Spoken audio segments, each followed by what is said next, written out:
बृहस्पतेश्वर महादेव काशी में विराजमान। कौन से महादेव? जम के बोलिए जरा। बृहस्पतेश्वर महादेव काशी में विराजमान है।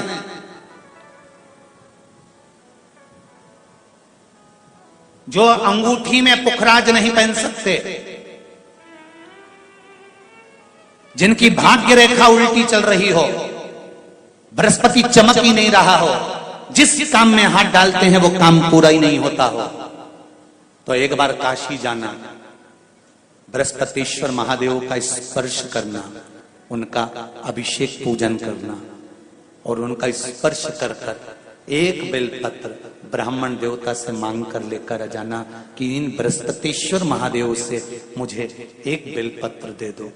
तुम्हें पुखराज पहना कि नहीं पहना, हीरा रतन माणिक पहना कि नहीं पहना, वो बेलपत्र इतना चमत्कार कर देगी कि जिंदगी में कभी संपदा की कमी आएगी नहीं। अगर बृहस्पति नहीं चमके तो बृहस्पतेश्वर महादेव, जहां पर बैठकर बृहस्पति भगवान ने शंकर भगवान की आराधना करी है, रोज गंगा जल जाना, गंगा जल लेकर आना, शिव जी की आराधना करना, एक शिवलिंग का निर्माण करा, उसकी आराधना में बृहस्पति भगवान डूब गए, उसकी आराधना में बृहस्पति महाराज निरंतर लगे रहे और इतनी आराधना बृहस्पति महाराज ने करी, इतनी आराधना करी बृहस्पति महाराज ने कि शंकर भगवान सामने प्रकट हो गए। मांगो बृहस्पति, तुमको क्या चाहिए? कुछ नहीं, केवल आपका भजन। नाम रख दिया, तुम्हारा नाम बृहस्पति रहेगा। बृहस्पति भगवान का एक नाम बृहस्पति भी रख दिया और तुम साधारण नहीं रहोगे। तुमने मेरी आराधना करी है तो देवताओं के गुरु बनकर विराजमान होगे। अब अभी तक 2 भार इंद्र के पास में थे। बहुत ध्यान देकर समझना ये नवग्रह कथा को। 2 भार थे इंद्र के पास। इंद्र देवताओं के गुरु भी बनकर बैठे थे, देवगुरु बृहस्पति की जगह पूर्व में इंद्र ही देवगुरु का पद संभाल रहे और देवराज का पद भी इंद्र के पास में था। कौन कौन से पद थे? जम के बोलो जरा। पहला पद देवराज इंद्र का, दूसरा पद देवगुरु, देव गुरु का पद भी इंद्र के पास में था और देवराज का पद भी इंद्र के पास में था। ये 2 पद जब होता है साधारण भाषा में, आप ले लीजिए, किसी के पास में अध्यक्ष का पद भी है, किसी के पास में और कहीं का पद भी है, 2-3 पद उसके पास में विराजमान है, तो उसके पास में 2-3 पद अगर विराजमान है तो फिर उससे अगर एक पद ले लिया जाता है तो उसको अहंकार आ जाता है, उसको गुस्सा आ जाता है कि बताओ अभी तक तो मुझे पूछा जा रहा था, अब तुम तो वो पद पे भी जान दो। जैसे तुम किसी कुर्सी पर बैठे हो, कथा सुन रहे हो और इतने में कोई रिश्तेदार बाहेती जी का आ गया और तुम बढ़िया आराम से बैठे थे और बैठे बैठे इतने में बाहेती परिवार से कोई आया और उसने तुमको उठाया, प्लीज थोड़ा सा, और तुम्हें उठाकर दूसरी जगह बिठा दिया और उन्होंने अपने वाले को कुर्सी पर बिठा दिया। अब बोलो, जो उठा, जिसको उठाया था उसका भगोने जैसा मुंडा हुआ कि नहीं हुआ? अरे बोलो तो। अपन दूर कथा नहीं जाते, कथा अपने ऊपर लेके चलो कि अपन कैसे समझे इस कथा को। बहुत अगर गहन तत्व की कथा सुनेंगे तो समझ में आएगी नहीं। यहां से सुनी, यहां से निकाल दी, बच्ची पूछी थी, ऊपर से निकल गई और मालूम पड़े थोड़ी देर बाद माताएं कुर्सी पे बैठी बैठी। अब फिर तो अपन तो अपने पर लेकर चलो ना कि जैसे कोई, आप कुर्सी पर बैठ गए और इतने में इनके रिश्तेदार कोई आए और आने पर उन्होंने कह दिया तुम यहाँ से उठो, दूसरी जगह जाके बैठो। इतने में तुमको बुरा लग गया, बुरा लगा, मुंह भगोने जैसा हो गया, गुस्सा आ गया। उसी तरह इंद्र के पास में 2 सत्ता थी, एक देवराज इंद्र थे और दूसरे गुरु का पद भी इंद्र के पास में था। देवताओं के गुरु बनकर इंद्र घूम रहे थे, पर अब उल्टा हो गया। शंकर भगवान ने बृहस्पति महाराज को देव गुरु बना दिया।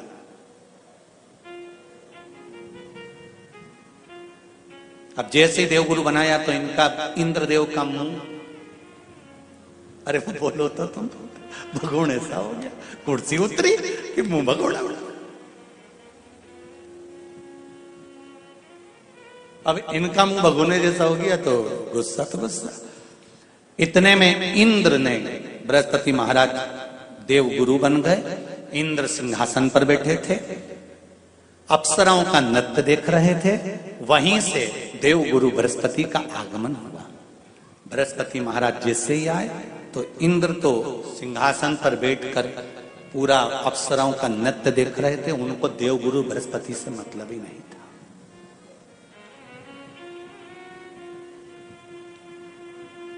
कोई स्थान नहीं, कोई सम्मान नहीं, कोई आदर नहीं, कोई आदर नहीं। जिसको घर के बड़े बुजुर्ग सम्मान देते हैं, घर के बच्चों का भी फर्ज है कि उसका सम्मान बच्चे करें। सही है कि गलत है? घर के बुजुर्ग उसको सम्मान दे रहे हैं ना, घर के बड़े उसका सम्मान कर रहे हैं ना, तो घर के बच्चे कहते हैं नहीं, वो तो हमारे लिए गलत सोचता है, हमेशा हमारे लिए अपशब्द बोलता है, हमेशा आड़ा टेढ़ा बोलता है। तो घर के बुजुर्ग कहते हैं तुम्हें क्या करना, जब हम सम्मान दे रहे हैं तो तुम भी दो, हम आदर कर रहे हैं तो तुम भी करो।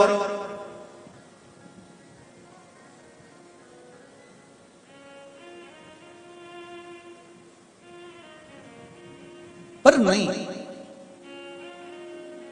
महाराज, आदर आप भी करो, सम्मान आप भी करो, पर वो आदर वो सम्मान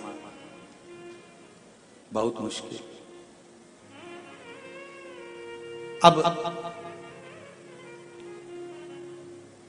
जब बृहस्पति महाराज का सम्मान नहीं हुआ, बृहस्पति महाराज वहां से उठकर चले गए, बोले नहीं। जो समझदार होता है वो तुरंत कह देता है कोई बात नहीं, मैं चले जाता हूं। कोई मुख पर क्रोध नहीं, कोई चिड़चिड़ प्रवृत्ति नहीं, कोई अपशब्द नहीं। एक बात मैं आप सबको कहना चाहूंगा, किसी जगह पर यदि आपका अपमान हुआ है, बहुत ध्यान देना जरा, कथा थोड़ी भारी है पर समझ लोगे आप। किसी जगह पर यदि आपका अपमान हुआ है तो आप भगवान शंकर को धन्यवाद देना कि मैंने पूर्व में किसी का अपमान करा होगा तो मेरा हिसाब आपने इतनी जल्दी बराबर कर दिया है, इतनी जल्दी बराबर कर दिया। ये थोड़ा सा अपमान मेरा कराया, मेरा हिसाब बराबर हो गया। कोई गाली दे रहा है, देने दो, शंकर भगवान को धन्यवाद देना, बाबा बड़ी कृपा करी, मैंने पूर्व में इसको गालियां दी होंगी, अपशब्द कहा होगा तो इसने मुझे पलट कर गाली दे दी, अपशब्द कह दिया। ये तेरी कृपा है,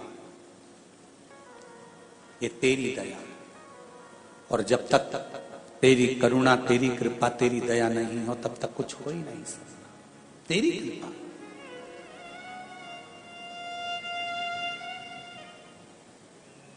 भगवान से कहो हे देवाधिदेव महादेव, मैं ये नहीं कहता कि मुझे रोने मत देना,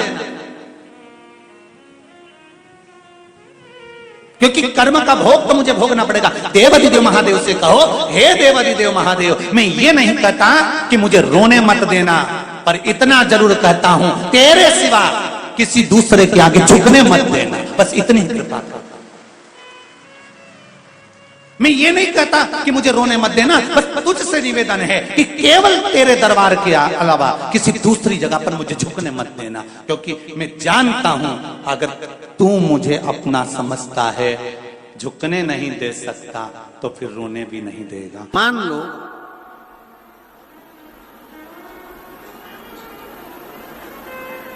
अगर 8 स्थान शरीर के अष्टवक्रेश्वर महादेव का वर्णन करते समय इस बात का स्मरण रहे, 8 स्थान शरीर के ऐसे हैं जहां का तकलीफ स्वयं अष्टवक्रेश्वर महादेव का 1 लोटा जल अपने नजदीक के शिवालय में चढ़ाकर भी अगर पी लोगे तो वह 8 जगह की तकलीफ अष्टवक्रेश्वर महादेव समाप्त करते जाते हैं।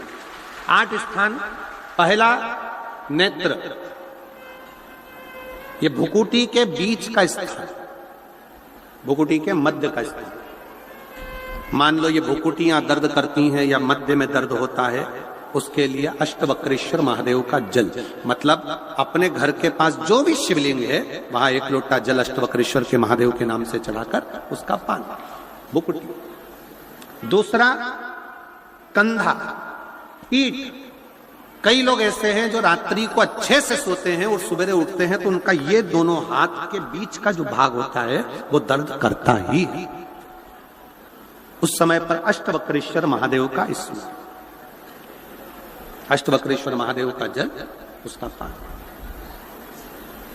तीसरा, रीढ़ की हड्डी का डॉक्टर बोल दिया कि ये गुरिया खसक गया है, 1 नंबर 2 नंबर 3 नंबर का यदि कोई क्रम खसक गया है तो उस स्थान के लिए भी अष्टवक्रेश्वर। आप ऑपरेशन बाद में कराना, डॉक्टर बोल दिया है आप ऑपरेशन कराओ, मना नहीं है, पर एक बार अष्टवक्रेश्वर महादेव के नाम से दुर्वा बेलपत्र चढ़ाकर, जल चढ़ाकर, सुबह में दुर्वा का सेवन, प्रदोष काल में बेलपत्र का सेवन, और रात्रि को सोने से पहले जो जल अष्टवक्रेश्वर का चढ़ाया हुआ है उसका पान करिए। आपकी रीढ़ की हड्डी का कैसा भी क्रम होगा वो ठीक होना प्रारंभ हो जाएगा। अष्टवक्रेश्वर,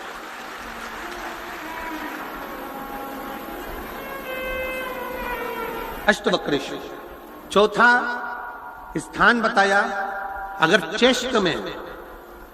चेस्ट में कोई तकलीफ आती है, चेस्ट में गांठ हो जाए या चेस्ट में कोई प्रॉब्लम खड़ी हो जाए तो उसके लिए भी अष्टवक्रेश्वर महादेव का स्मरण किया जाता है। 2 छोटे छोटे पात्र में जल लिया जाता है, दोनों पात्र का जल एक साथ शिव पर छोड़ा जाता है। चेस्ट के लिए दोनों पात्र का जल छोड़ा जाता है और उस जल का पान नंदी के पास बैठकर किया जाता है अष्टवक्रेश्वर नाम से। अष्टवक्रेश्वर। फिर क्रम आया, अगला जो वर्णन आया है, डॉक्टर बोले घुटना बदलना है, घुटने का गैप आ गया है, ग्रीस खत्म हो गया है, दर्द हो रहा है, उसके लिए भी अष्टवक्रेश्वर महादेव का स्मरण करें। घृत का लेपन अष्टवक्रेश्वर महादेव के नाम से शिवजी पर उस घृत को लेकर आना है। उसी घृत को रात्रि को सोने से पहले थोड़ा सा मुख में चाट कर अष्टवक्रेश्वर महादेव के नाम से फिर अष्टवक्रेश्वर। फिर अगला भाग गया अष्टवक्रेश्वर के अंतर्गत यदि इस गले से जुड़ा हुआ कोई रोग उत्पन्न होता है तो भी अष्टवक्रेश्वर का ही स्मरण किया जाए। जल का पान अष्टवक्रेश्वर। और 8वें स्थान के रूप में जो पिड़ली के घुटने से नीचे के जो भाग होते हैं उसके लिए अष्टवक्रेश्वर महादेव पर 7 दुर्वा, 7 बेलपत्र और 7 अक्षत शिव को समर्पित कर कर दुर्वा बेलपत्र का पान 7 दिन तक लगातार उसी भाव में अष्टवक्रेश्वर महादेव का नाम लेकर किया जाए। अष्टवक्रेश्वर। कभी अगर मौका लगे, शिव की करुणा हो जाए, शंकर की दया हो जाए, आप लोग कभी बद्री विशाल जाएं दर्शन करने के लिए, ऋषिकेश हरिद्वार तक जाएं तो श्रीनगर गढ़वाल से सुंदर कोहला गांव से 10 किलोमीटर की दूरी पर 8 किलोमीटर दूर तक गाड़ी जाती है, 2 किलोमीटर दूर तक पैदल चलकर आप जहां पर बैठकर स्वयं अष्टावक्र जी ने भगवान शंकर के शिवलिंग की स्थापना कर आराधना करी, ऐसे पवित्र स्थान का दर्शन कर अपने जीवन को धन्य बना सकते हो। बोल अष्टावक्रेश्वर महादेव की। 3 महादेव के नाम का स्मरण अच्छे से रखिएगा। पहला कुंदकेश्वर, बड़े से बड़ा रोग हो जाए, दवाइयां डॉक्टर जो दे उसको खाओ, पर साथ में कुंदकेश्वर महादेव का नाम लीजिए, जांच भी कराइए, दवाई भी कराइए। दूसरे नंबर का शंभेश्वर महादेव। शंभेश्वर महादेव भगवान नरसिंह को जब क्रोध आया था, भगवान विष्णु ने नरसिंह अवतार लिया था और नरसिंह भगवान को जब क्रोध आया था, शिव जी ने सरम्ब पक्षी का रूप धरकर नरसिंह भगवान को अपने पंजे में उठाकर अलकनंदा नदी में ले जाकर डाला था। इसलिए आज भी जब हम बद्रीनाथ जाते हैं, राइट में पुल पे से जाते समय जो ताप्ती कुंड है जिसमें से पानी गर्म निकलता है, उसके ठीक नीचे एक शिला का दर्शन करते हैं। वो शिला नरसिंह शिला कहलाती है और शंभेश्वर महादेव का स्मरण किया जाता है। शंभेश्वर महादेव क्रोध की संयमितता रखता है, चिड़चिड़ेपन को समाप्त करता है शंभेश्वर महादेव। और तीसरे नंबर पर है, जम के बोलो, अष्टवक्रेश्वर महादेव। अष्टवक्रेश्वर। ये शिव महापुराण की कथा कहती है देवी जी का एक स्वरूप अरण्यानी, जो आज भी भारत की भूमि पर कई मंदिर हैं माता के, उसमें एक प्रसिद्ध मंदिर है बिहार में। बिहार के भोजपुर में मां अरण्या का मंदिर है, अरण्यानी माता, अरण्या देवी का। बिहार के भोजपुर में, जो 80 घाट पर बैठकर महाराज आसी नदी के तट पर जो माता ने जो तप साधना करी 80 में, वो तप साधना का कि ये सब दुखी क्यों है। और इसीलिए आज भी नियम है महाराज, आज भी नियम है, अगर बहुत दुखी मनुष्य होता है, बहुत तकलीफ में होता है, बहुत कष्टप्रद होता है, उसके दुख का जब कोई निवारण ही नहीं होता, कहीं कोर्ट का केस, कचहरी, थाना, पुलिस, डॉक्टर, कहीं एक्सीडेंट, कहीं फैक्ट्री चलती चलती बंद हो गई, व्यापार चलता चलता बेकार हो गया, हर तरह से जब वो हताश हो जाता है, तब अब आप लोग तो बिहार भोजपुर जाकर, बिहार के भोजपुर में अरण्या देवी का मंदिर है, और आप तो वहां नहीं जा सकते, तो उसके लिए 7 लाल पुष्प या एक ही पुष्प की 7 लाल पत्तियां, 7 दुर्वा के साथ में, 7 लाल अक्षत के साथ में, यदि अरण्यानी देवी के नाम से यदि बेलपत्र के वृक्ष के नीचे समर्पित कर दिया जाता है, तो वो अरण्यानी देवी तुम्हारे घर के जितने भी दुख होते हैं, चाहे कोर्ट से जुड़ा हो, पुलिस से जुड़ा हो, चाहे फैक्ट्री बंद हो रही हो, व्यापार बंद हो रहा हो, तो अरण्यानी देवी उसको संभाल लेती है और बल देकर उसको पुनः आगे बढ़ा देती है। अरण्य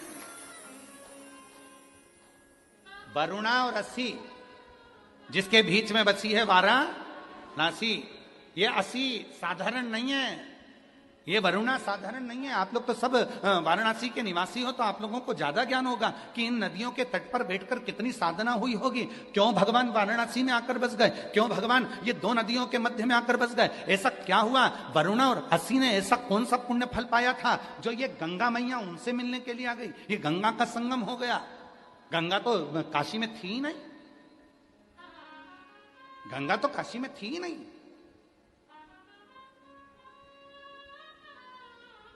कौन लेकर आया इनको, कौन, ये वरुणा ऋषि ने ऐसा कौन सा पुण्य कर दिया था जो गंगा को लेकर यहां आ गई, कौन सा आंतरी अनसुईया ने तब कर दिया था जो अनसुईया जी के कहने पर गंगा यहां पहुंच गई, कौन सा तप शनि महाराज ने कर लिया था जो गंगा जी यहां पहुंच गई। सप्त तप की, कल सप्त केशव की बात, पंच केशव की बात चल रही थी, आज सप्त तप की बात है। शनि महाराज का तप, आंतरी अनसुईया का तप, वरुणा का तप, असी का तप, भृगु का तप, कितने तप है यहां। और उस तप के बल पर कोई गंगा ऐसे ही नहीं आई है, गंगा का तो सीधा सीधा रूट था, गंगा सीधी जा रही थी, पर काशी के लिए मुड़ी फिर चली, काशी के लिए मुड़ी फिर चली, क्यों आई है। कभी विचार करना, वाराणसी में निवास करने वाले कभी विचार करें कि गंगा मैया को लेकर आने वाला, गंगा मैया को यहां स्थापित करने वाला, गंगा मैया किसके कहने पर क्यों आई, किस तप के बल पर, किस साधना के बल पर, किस भाव से यहां पहुंच गई, कभी विचार करिए। असी के तट पर कौन सी देवी है, जम के बोलो, अरण्यानी देवी।